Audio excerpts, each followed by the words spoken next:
नमस्कार दोस्तों, study with सूत्र चैनल में आप सभी का हार्दिक स्वागत है। मैं आप सभी के बीच अभिजीत त्रिपाठी।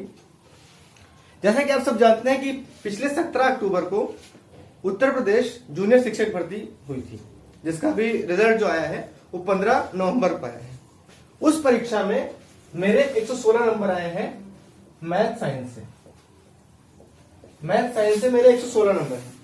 उससे पहले 2019 में जो परीक्षा हुई थी टेट की, उसमें मेरे 119 नंबर थे।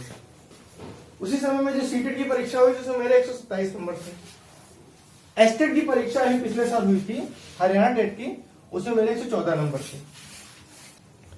इसी चैनल पे आपने मेरे एक और दोस्त को देखा होगा, विनोद शुक्ला जी। विनोद शुक्ला जी के अभी उत्तर प्रदेश में जो पेट की परीक्षा हुई थी उसमें 99 परसेंटाइल बन रहे हैं। कितने? 99 परसेंटाइल। आप सब कहेंगे यार नंबर तो इन लोग के बड़े अच्छे हैं। भाई मैथ साइंस से 116 नंबर पाना ठीक है, एक एवरेज स्टूडेंट के लिए अच्छी बात है।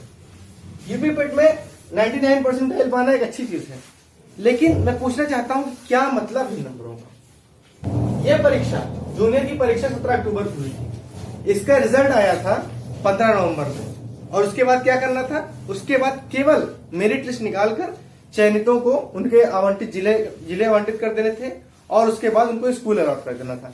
लेकिन आज 15 नवंबर से 7 दिसंबर हो गई है। 15 नवंबर से 7 दिसंबर हो गई, लेकिन कुछ भी पता नहीं है कि वैकेंसी कितनी है, किस जनपद में कितनी सीट खाली है, किस सब्जेक्ट की कितनी खाली है। उसी प्रकार पेट की परीक्षा इन्होंने 24 अगस्त को कराई। अखबारों ने खूब ढिंढोरा पीटा कि लेखपाल की भर्ती आएगी, फलाना वैकेंसी आएगी, ये वैकेंसी आएगी। 24 अगस्त को ये परीक्षा हुई थी। आज क्या तारीख है? 7 दिसंबर।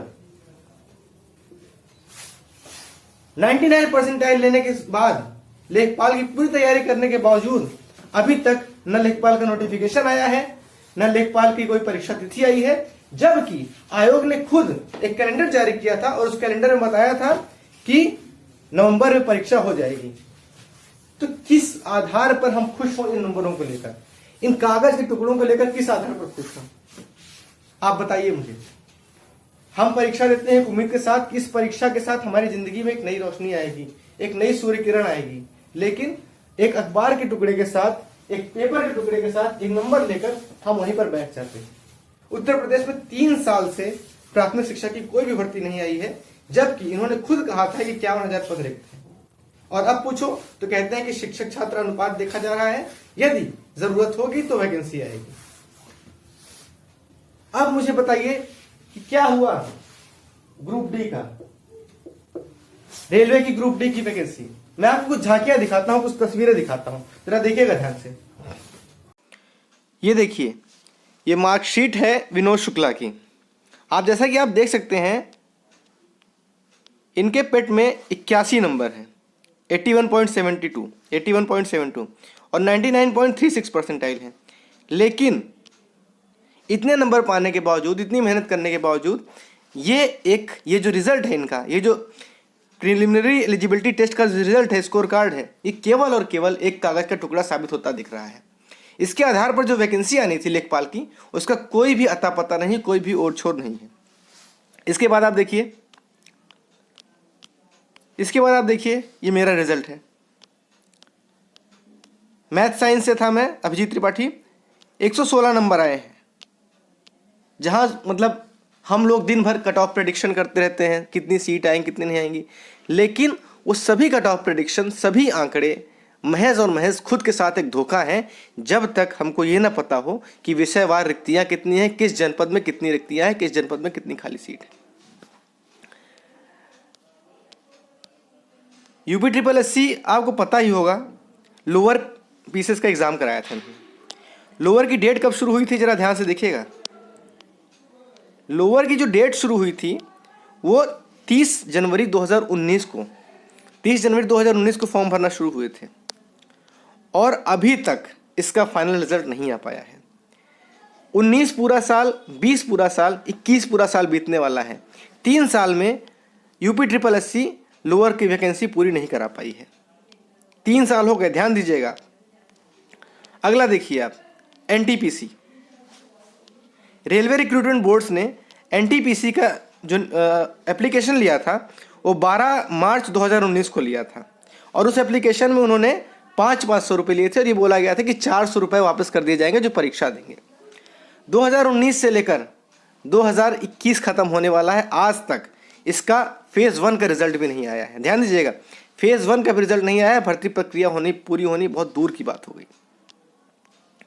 रेलवे ग्रुप डी की देखिए आप, रेलवे ग्रुप डी का भी 2019 में हुआ था, इसमें भी 400 रुपये लिए गए थे एक्स्ट्रा कि जो स्टेज 1 में अपीयर होंगे उनके 400 रुपये वापस कर दिए जाएंगे, लेकिन आज तक इसकी भी कोई सुनवाई नहीं हुई है।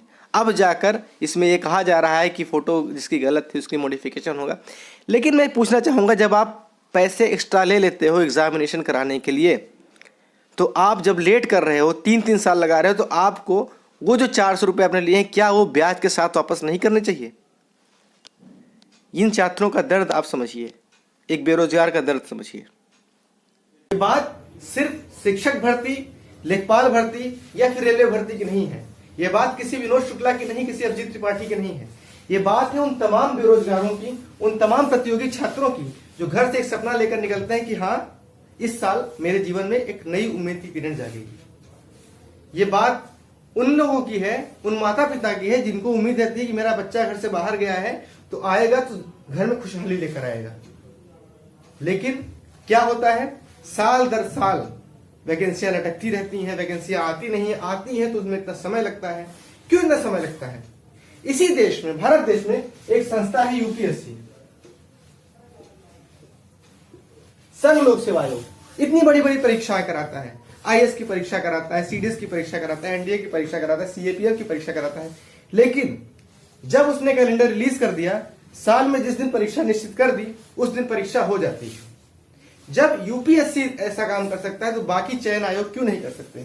क्यों नहीं रेलवे का बोर्ड ऐसा कर सकता है? क्यों नहीं अधीनस्थ सेवा चयन आयोग ऐसा कर सकता है? क्यों नहीं परीक्षा नियामक प्राधिकारी ऐसा कर सकते हैं? और अगर आपसे नहीं हो रहा है तो आप अपने देश में लोगों से सीख तो सकते हो। अरे बुलाइए वहां से कुछ अधिकारियों को डिप्यूटेशन पर, वहां से कुछ अधिकारी यहाँ आएंगे, एक बेहतर ट्रेनिंग देंगे आप लोगों को सिखाएंगे। लेकिन ये बात अधिकारियों की नहीं है, ये बात है मंशा की। और इस मंशा के शिकार हो रहे हैं केवल और केवल प्रतियोगी छात्र, केवल और केवल बेरोजगार छात्र। ये दर्द है एक बेरोजगार का, एक प्रतियोगी का। उम्मीद है आप लोगों को समझ में आएगा। पढ़ते रहिए, बढ़ते रहिए। जय हिंद।